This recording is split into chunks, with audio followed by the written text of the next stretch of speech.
Desire, and my book is all about how to make a comic.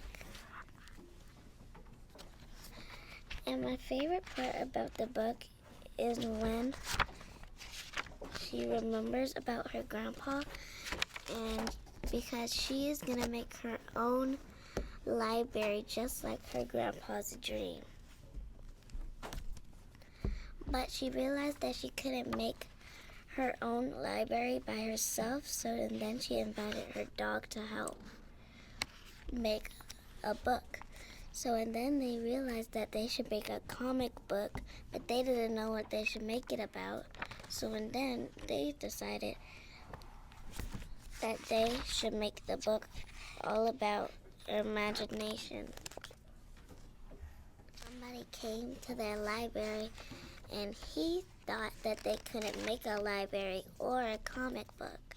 He was going to try to make their dreams not come true. They found out that they had a piece of where their grandpa went to go make a comic book. Asked help for it to make a comic book.